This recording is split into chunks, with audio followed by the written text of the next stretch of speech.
Hello అండి, అందరికీ నమస్కారం.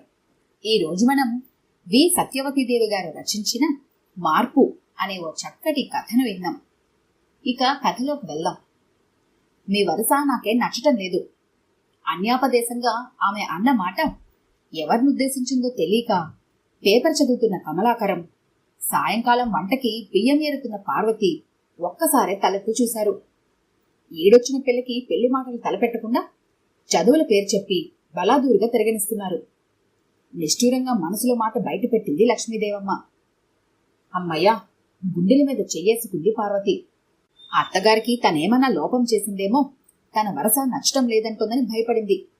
అది కాదని తేలిపోవటంతోటే తేలికగా నిట్టూర్చింది. నిజానికి అత్తగారంటే పార్వతికి ఎంతో గౌరవం. 13 ఏళ్ల పిల్లగా ఉన్నప్పుడు ఈ ఇంట్లో అడుగుపెట్టింది. అత్తిల్లంటే ఎలా ఉంటుందో, భర్తంటే ఏమిటో సరైన అవగాహన లేని వయసులో ఆ ఇంట్లో అడుగుపెట్టింది. తల్లి, అమ్మమ్మ, ఇరుగు పొరుగు ముత్తైదువులు తనకి చెప్పిన జాగ్రత్తలు, చేసిన హెచ్చరికలు భయాన్నే కలిగించాయి. కాని నెల రోజులుండేసరికి తన భయాలు, అనుమానాలు అన్నీ పటాపంచలయ్యాయి. నిజంగా లక్ష్మీదేవమ్మ మనసు వెన్నపూస. తనని తన కూతుళ్లతో పాటు సమానంగా చూసుకుంది. ఇంకా వాళ్లకన్నా తనని ఒక పాలు ఎక్కువగానే చూసుకుందంటే అతిశయోక్తి కాదేమో. ఆడపడుచులు తమ అథారిటీని అప్పుడప్పుడు తన మీద చూపబోతే, ఏమర్రా, చిన్నపిల్లని చేసి దాని మీద అథారిటీ చలాయిస్తున్నారా? అందర్నీ వదులుకొని అది మరింటికొచ్చింది. వదినంటే తల్లి తర్వాత తల్లి అంతటిది. నా తర్వాత అదే మీకు పెట్టినా పోసినా. ఇలా ఉండేవి లక్ష్మీదేవమ్మ మాటలు. చిక్కులు తీసి జడవేసేది. పెరట్లో పూలన్నీ ఏరి దండల గుచ్చి తల్లో పెట్టేది. కొసరి కొసరి తినిపించేది. తన పట్ల అత్తగారు చూపించే ఆదరణకి అప్పుడప్పుడు ఆడపడుచులు ఉడుక్కునేవారు. అత్తగారి ఆప్యాయతను తలుచుకుంటే మనసు ఇప్పటికీ ఆనందంతో పొంగిపోతుంది. 2 బిడ్డల తల్లే తనప్పుడే 40 ఓడిలో పడుతున్నా నాటికి నేటికి అత్తగారిలో మార్పు లేదు. అదే ఆప్యాయత, అదే ఆదరణ. కోడలు ఆలోచనలో పడిపోవడం చూసి, ఏమే పార్వతి, నా మాటలాగా వాడికి లక్ష్యం లేదు, నువ్వైనా చెప్పరాదు పిల్లకి పెళ్లి చేయమని? పార్వతి సమాధానం చెప్పేలోగానే చదువుతున్న పేపర్ పక్కన పెడుతూ, ఏమిటమ్మా, దానికిప్పుడు ఏమంత వయసు మించిపోయిందని? ఇంకా 16 అన్నాడు కమలాకరం తల్లి ముఖంలోకి చూస్తూ. ఓహో, 16. మరి నీ పెళ్ళం ఎన్నేళ్ల వయసులో వచ్చిందేమిటి ఇంటికి? నీ చెల్లెళ్ళు ఎన్నేళ్లకు అత్తారింటికెళ్లారు? ఆ రోజులు వేరమ్మా. ఇప్పుడు ఆడపిల్లలైనా మగపిల్లలైనా ఎవరి కాళ్ల మీద వాళ్ళు నిలబడగలిగే శక్తి వాళ్ళకి మనం ఇవ్వాలి. చదువు వల్లే వాళ్ళకి ఆత్మవిశ్వాసం దొరుకుతుంది. రోజులు బాగాలేవు. తెల్లవారి లేచి పేపర్లో ఎన్ని వార్తలు చూడటం లేదు? అవునత్తయ్య, అందరికీ మీలాంటి అత్తగారి దొరుకుతుందా? భేష్. ఇంకే, తానా అంటే తందానా.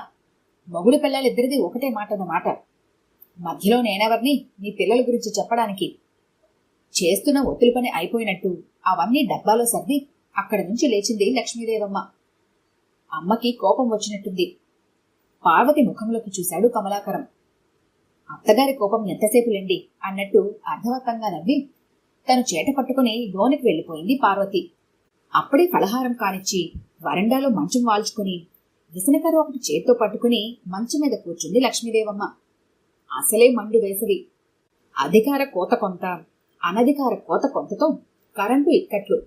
ఉక్కపోత భరించలేక కరెంటు మీద కన్నా విసనకర్ర మీద నమ్మకం పెట్టుకుని ఉండి ఉడిగి విసురుకుంటూ ఏదో అష్టపది పైకి వినిపించినట్లు పాడుకుంటోంది.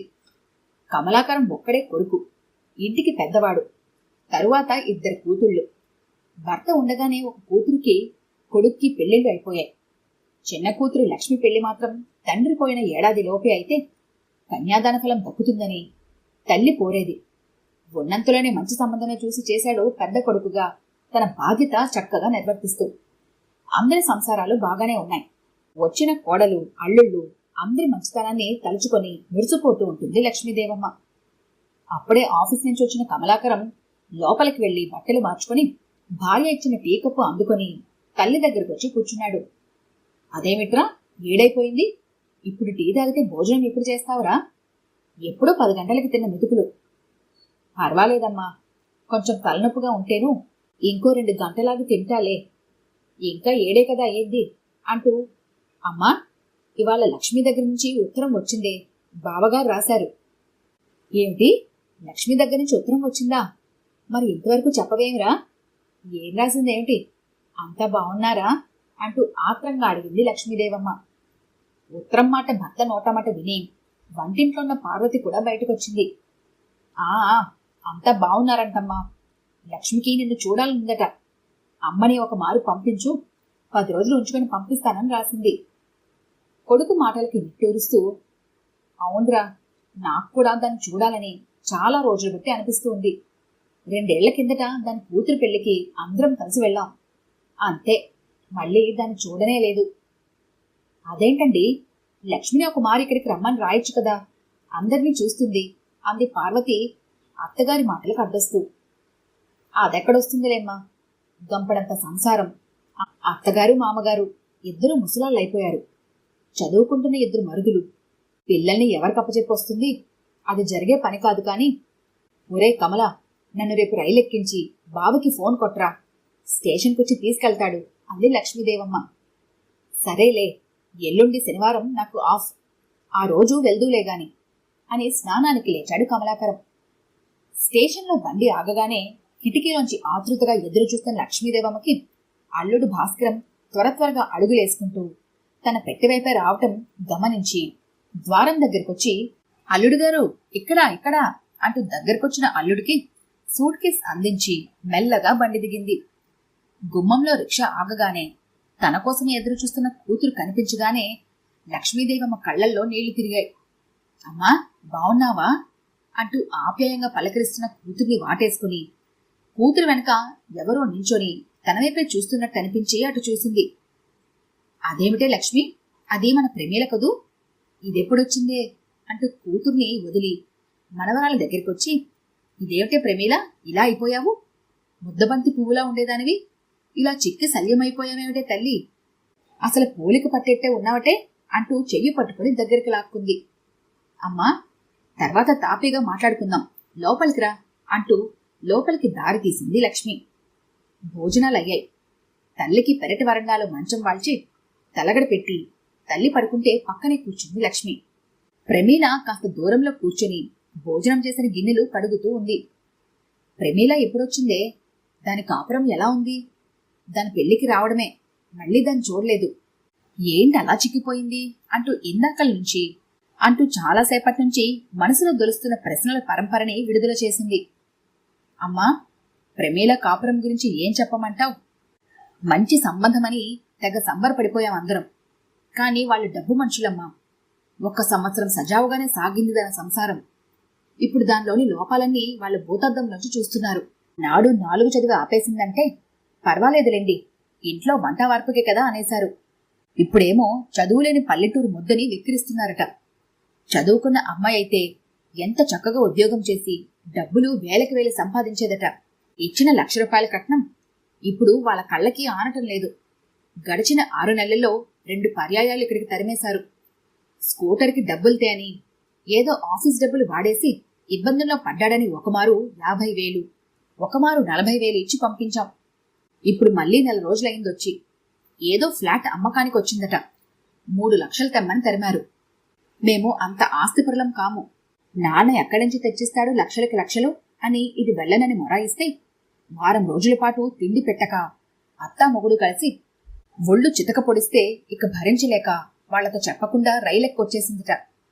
మేం ఫోన్ చేసి ఏం నాయనా అంటే అది వెళ్ళిపోయింది, మాకు పీడ విరగడైంది, తెస్తే 3 లక్షలు పట్టుకుని రమ్మనండి, లేదా మా అబ్బాయికి చక్కటి చదువుకున్న అమ్మాయిని మంచి ఉద్యోగస్తురాల్ని బోలెడు కట్నంతో తెచ్చుకుంటాం అన్నారట తల్లి కొడుకులిద్దరు.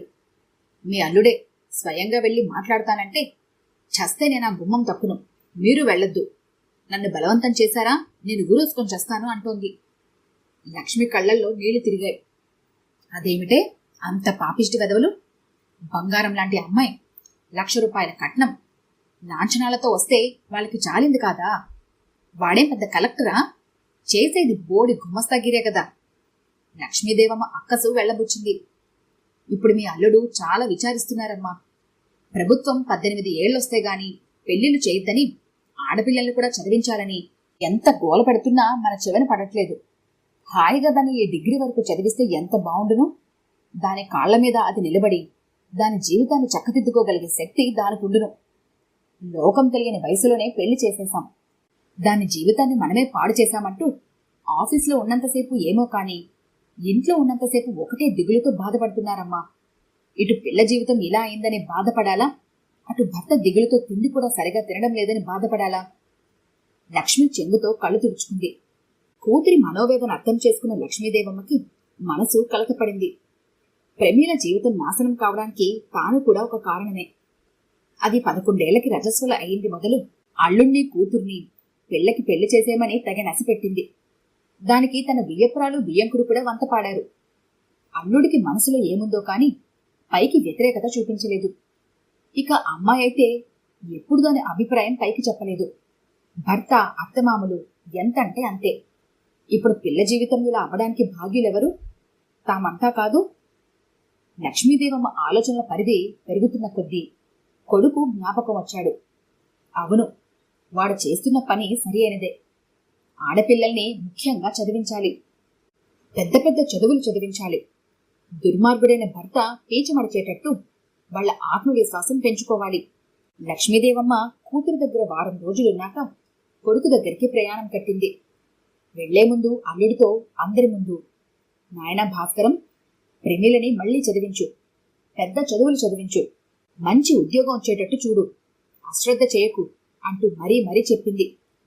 తల్లి మాటలు వింటూ లక్ష్మి, అత్తగారి మాటలు వింటూ భాస్కరం, ఈమె మా అమ్మేనా, మా అత్తేనా అంటూ నిశ్చేష్టులైపోయి నిలబడిపోయారిద్దరు.